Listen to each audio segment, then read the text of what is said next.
pàkúté tẹ́ ẹ dẹ fáparò agilintí ló mú. Ẹ wò pàkúté tẹ́ ẹ dẹ fáparò agilintí ló mú. Ẹ̀yin lẹ kẹ́ranko lọ́gbọ̀n, ẹ̀yin tẹ́ ẹ dẹ pàkúté tẹ́ ẹ fi yẹ̀pẹ̀ sí, ẹ̀yin lẹ kẹ́ranko lọ́gbọ̀n. Pàkúté tí wọ́n dẹ fáparò nípínlẹ̀ Ondo, ẹ má jẹ́ sọ pé ìpínlẹ̀ Ondo nìkan, nílẹ̀ Yorùbá ó ti mágilintí. Pàkúté tẹ́ ẹ dẹ tẹ́ ẹ fi yẹ̀pẹ̀ sí, ẹ ti kẹ́ranko lọ́gbọ̀n. Ẹ máa bọ̀, ẹ wá wo àwọn fídíò, ẹ wá wo ẹ̀rí máa jẹ́ mi ṣó ẹ bọ́ bí àwọn agbésùmọ̀mí táwọn ará Ondo sọ pé wọ́n mú àwọn Àmọ̀tẹ́kùn. Ọjọ́ tí mo rí mo ní àṣìṣe ńlá gbáà lélẹ́yìí. Lọ́nà wo? Màá sọ díẹ̀ fún yín, ẹ farabalẹ̀. Bébí tẹ́ ẹ gbà yọ yìí, àwọn ará bí ibòmíì ni wọ́n ń bọ̀. Ó ti rí bẹ́ẹ̀ báyìí, ẹ rójú ayé àbẹ́ẹ̀rẹ̀ ayé ẹsẹ̀ gírì. Ẹ wo bí àwọn agbésùmọ̀mí bí wọ́n ti sọ dídí ìlú bíi 4 gẹ́gẹ́ bí ìròyìn tó tẹ̀ wá lọ́wọ́ ká tó ṣe ètò yìí. Gbogbo ẹlẹ́rìí wò, ẹ̀rí máa jẹ́ mi ìṣó ń bẹ lórí ètò. Ẹ wá wo àrà tí wọ́n fi àwọn ìlú yìí dá. Nígbà tẹ́ a mọ̀ wípé àwọn tó ṣíwájú wọn, àwọn tó jẹ́ bàbá ńlá tiwọn, àwọn lè dúró tó bá ti ṣẹlẹ̀ yàtọ̀ sáwọn tọ̀dọ̀ wa. Nígbà tí wọ́n gbọ́ pé tí wọ́n rí wípé tó àwọn ọmọ àwọn ń ṣiṣẹ́ ibi, wọ́n ń ṣiṣẹ́ tí ọ̀dà, wọ́n ń hùwà ìdá, síbẹ̀ tí wọ́n sì ń dúró tì wọ́n. Ṣùgbọ́n lọ́dọ̀ tiwa, olóyè Sunday Adéyẹmọ kò pààyàn, kò fẹ́ yàwó kò jímọ gbé, kò jíyàn gbé. Síbẹ̀ àwọn aṣíwájú wa ò lè dúró tì í, wọn ò lè sọ pé ọmọ wa ni. Kàkà bẹ́ẹ̀ ẹ̀sùn ni wọ́n wà sí lẹ́sẹ̀. Àwọn eléyìí agbésùmọ̀mí, wọ́n mọ̀ pé àwọn ọmọ àwọn ló jíyàn gbé, wọ́n mọ̀ pé àwọn ọmọ àwọn ni wọ́n pààyàn, wọ́n mọ̀ pé àwọn ọmọ àwọn ló ń gba láńsọ̀mù. Kàkà kí wọ́n fà wọ́n lé ìjọba lọ́wọ́, síbẹ̀ wọ́n dúró tí wọ́n ní wípé tẹ́ ẹ bá kọjú ìjà dà wọ́n pẹ́rẹ́, Ọlọ́run àláàlẹ̀ ń bá jà. Pé ara wa ni o, ara wa ni wọ́n o, lè sá lọ fún wọn o. Ṣọ́tán, ẹ wo bí a bá dé. Ẹ̀yin kábíyèsí ilẹ̀ Yorùbá, wọ́n ní wọ́n tuntun jí kan gbé láàrin ẹ̀ka wá o nìyẹn.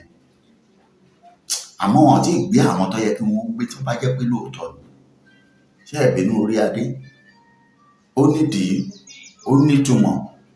Kí nìdí ni wípé ọ̀rọ̀ tẹ́ ẹ sọ pé kò kàn yín, ó ti ń kàn yín bọ̀ báyìí. Àfàìmọ̀ kan má gbé yín ṣubú. Bẹ́ẹ̀ ni, ẹ wo ìpínlẹ̀ yìí, ẹ farabalẹ̀, ẹ má bínú.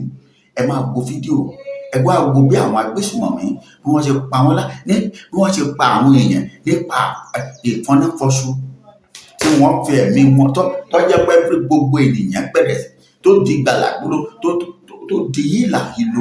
Ẹ wò, ẹ má jẹ́ gbà yín lásìkò òun rèé, ẹ̀ ṣó bẹ̀. Ẹ bá ń fi hàn wọ́n bí wọ́n ṣe sọ ogún òní tí wọ́n sọ dilẹ̀, bí wọ́n kún ààfin ọba, ilé police station àti ibo làwọn tẹ ṣọ́tán. Ayé ìdá tiwa, ayé ti dá ti yí báyìí. Níbo lẹ bá dé? Ìbò kọ́lẹ̀ tún dúró dè báyìí. Ayé ti dá ti yí báyìí o. Àbí? Àwọn gómìnà náà tún bẹ̀rẹ̀ sí ní bára wọn jà. Ẹ wo, ń padà bọ̀. Ẹ bá ń fohùn sí fídíò yìí nínú ilé, jẹ́ káwọn èèyàn farabalẹ̀ wò. Àmọ́ bẹ́ẹ̀ ṣe ń wò, ẹ máa pariwo orílẹ̀-èdè Yorùbá. That's the only solution. Ọ̀nà àbáyọ kankan ṣónú bí orílẹ̀-èdè Yorùbá. Mo fẹ́ fi fídíò yẹn hàn yín dáadáa. Ẹ wo bí wọ́n ṣe lọ gbé kábíyèsí àti gbogbo àwọn èèyàn. Àwọn ẹ bẹ̀rẹ̀ sí ní wò. Ẹ wo bí wọ́n ṣe sọ ogún òní, bí wọ́n ṣe sọ di lẹ́lẹ̀. Àwọn agbésùnmọ̀mí látàrí ìyẹn 39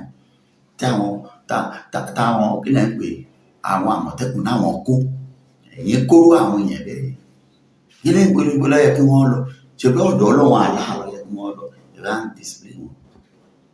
Owó rẹ̀ jàre, ẹ bá ń fọ́n ṣe fídíò rẹ̀. My name still remain the same. Ọlọ́run fún Mọ́lá Dọ̀tun.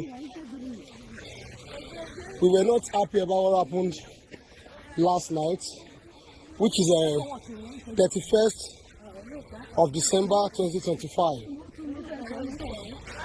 Ipele was under attack by gunmen.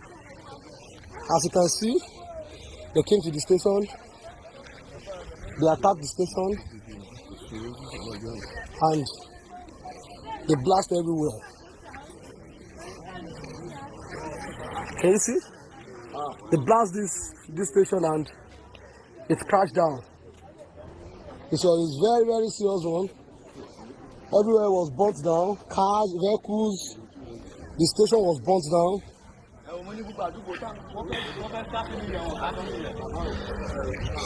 It was a serious issue last night. Everybody was running up and down. There and scatter. Nobody was able to sleep. Well, we thank God.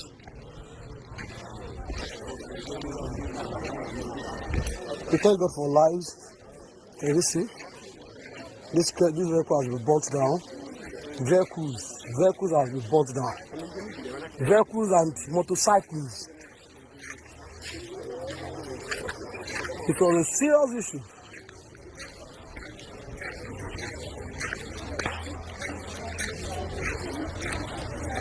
Can you see motorcycles? Can you see motorcycles? Can you see? This is the Pele of our Ondo State. Nobody was able to sleep. Nobody. Brother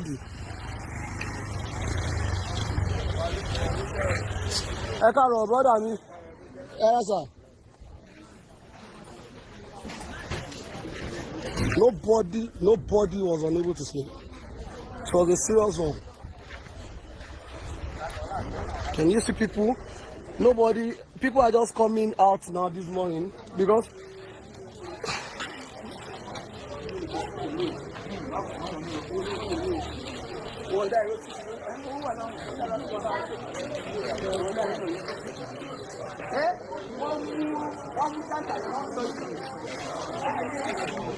education.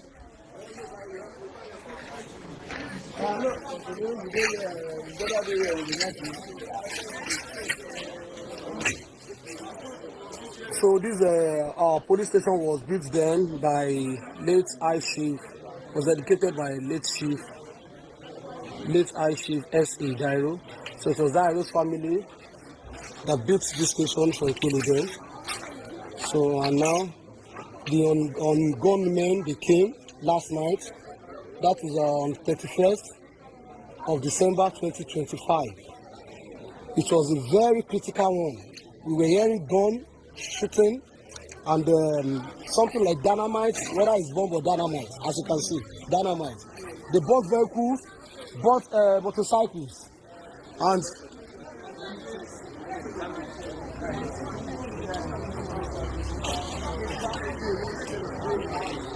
but we thank God. I think nobody died. So we thank God for lives. Nobody died. Let me go to the back of the station so that you can all see.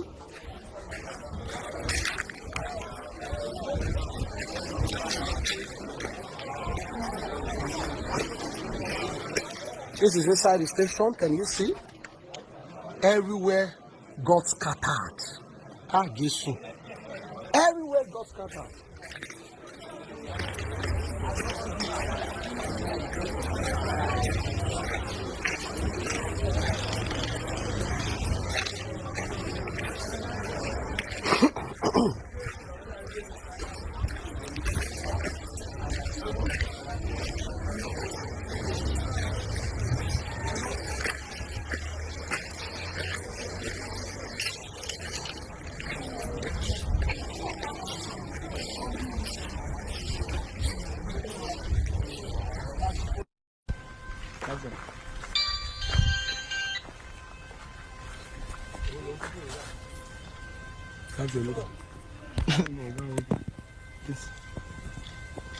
Capture zoom. The focus station is the overview. Yes, I go. This is long worse.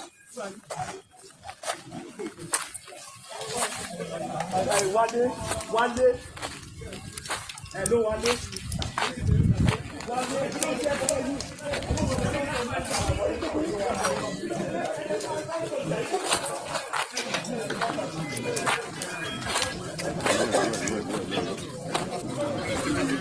Hello.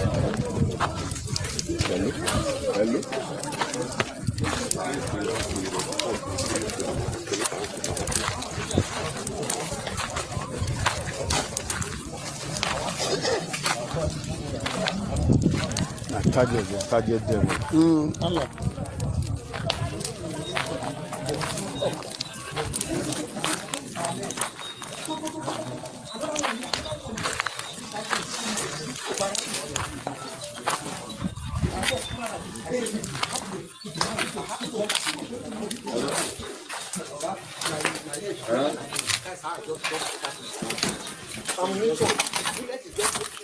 Is there any casualty there? Hello, guy.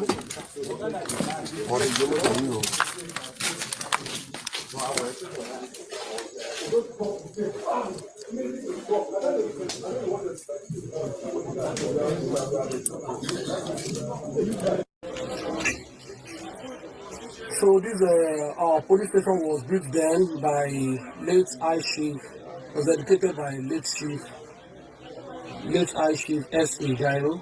So it was Jairo's family that built this station for Ekulu then. So and now the on men they came last night. That is on 31st of December 2025.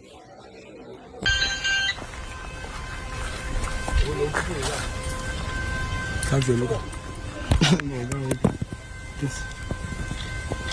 Capture, zoom. The focus station is your waju. Yes, I go. Me no iPhone.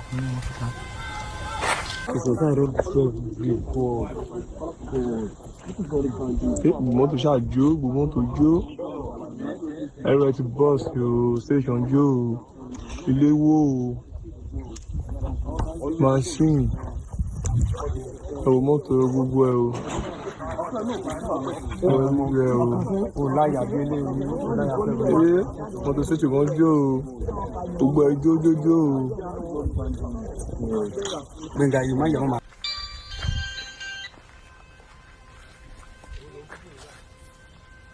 Capture, look. Capture, zoom. The focus station is your waju. Yes, I go. Me no iPhone.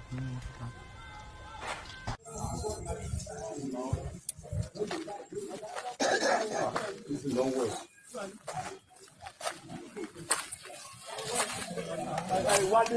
One day. Hello, one day.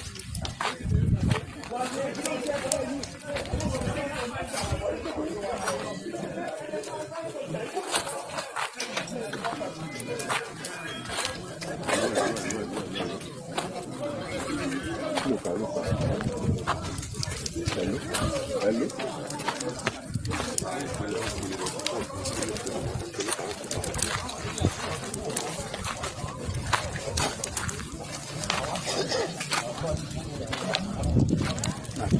Target them. Allah.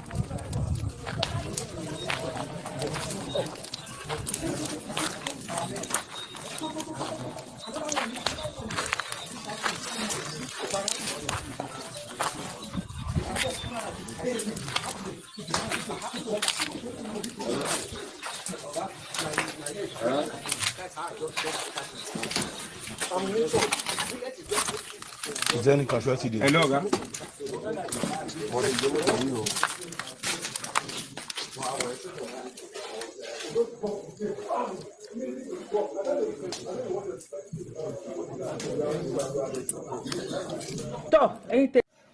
Ẹ káàbọ̀ padà, ẹ rójú ayé àbẹ́ẹ̀rí, ẹ wo àrà tí wọ́n dá nílùú tó lọ́ba tó níjòyè.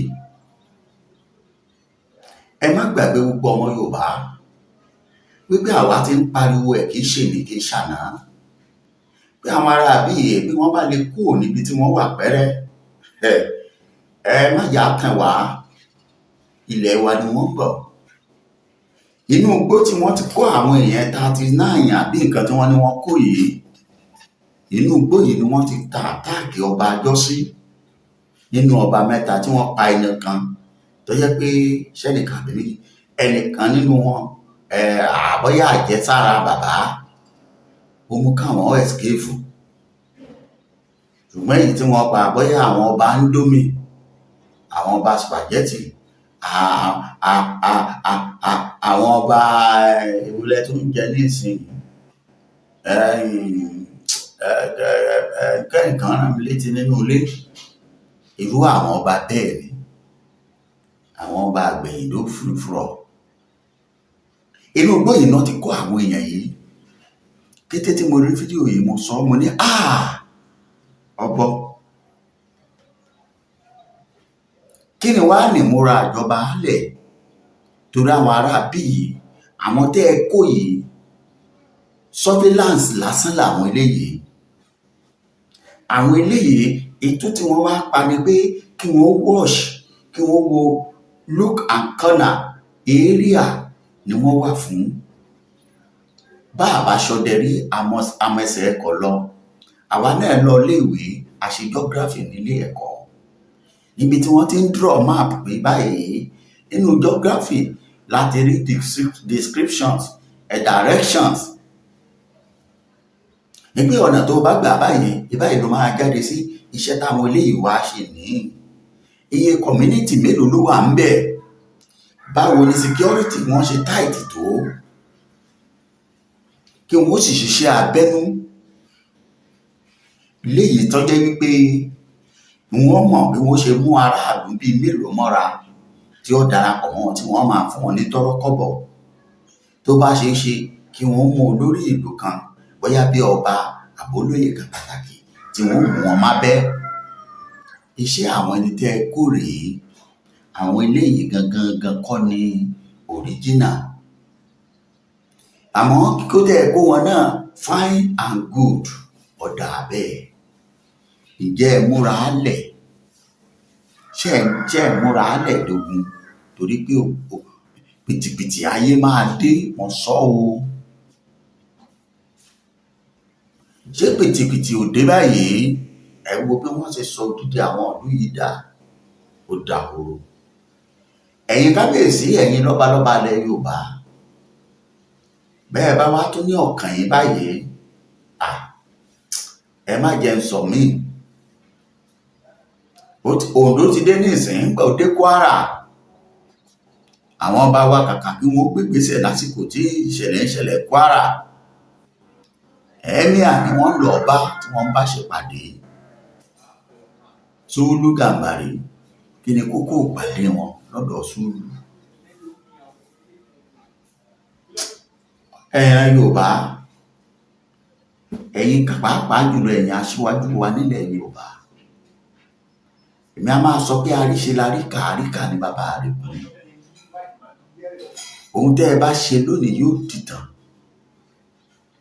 Mo dẹ̀ fẹ́ kẹ́ ẹ mọ̀ wípé kì í ṣe ẹ má rò pé bí àwọn bàbá àgbàlagbà ti ṣe ṣáájú bẹ́ẹ̀ lórí lásìkò yìí. Irọ́ o. Àwọn bàbá yìí gbìyànjú, wọn á dúró tiri lọ́jọ́ ogun bá le. Ogun ò sí lásìkò tiyín, fàájì lẹ̀ ń ṣe. Kí ni dé tí ìyà fẹ́ máa jẹ ìran Yorùbá? Ẹ wo bí wọ́n ṣe sọ ìlú Oǹdó dà. Oǹdó nìkan kọ́ o, wọ́n á tó bọ́ sí Èkìtì, wọ́n ti pínra wọn káàkiri wọ Ọ̀ṣun, Ọ̀yọ́, Ògùn. Ọba wọ̀nyí ẹ̀yin ọba tẹ́ ẹ wà láwọn ìlú tí mo dákọ̀ yìí, ẹ fọwọ́ lẹ́rán, wọ́n ń bọ̀ wá jí ẹ̀yin náà gbé. Kìí ṣe pé wọ́n ń bọ̀ wá ṣe kí ni, wọ́n ń bọ̀ wá jí yín gbé.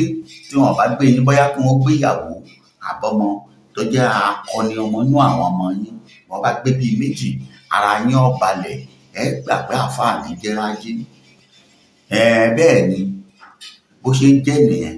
Because tí ó bá rí bẹ́ẹ̀, ẹ wo ìgbà tá à ń sọ̀rọ̀ Kwara, èmi ò rò pé yẹ kí wọ́n ká Oǹdó mọ́. Oǹdó tẹ́ ẹ gbìyànjú, at least wọ́n sá detect àwọn tó wà ní igbó ṣùgbọ́n nígbà táwọn náà mú wọn tán à ń pàréèdì à ń kíran lọ́kẹ́ẹ̀tì à ń kíran àwọn arábí wọ́n ti sọ àtùpara bí orin Saheed Òṣùpá ọjọ́ original crown prince of Fuji ọjọ́ crown prince of Fuji èmi jẹ́ original crown prince of Fuji ọjọ́ tó bá mú nílé sàn nílé mi ìgbà tó sàsùnpara bá padà tún jọba wọ́n ti sàsùnpara Oǹdó sàsùnpara o ẹ wo bí wọ́n ṣe fẹ̀mí ìyẹn ṣòfò tó bá jẹ́ pé YouTube bá gbà á fi bí ẹ̀jẹ̀ àwọn èèyàn ṣe ṣàn á fi hàn yín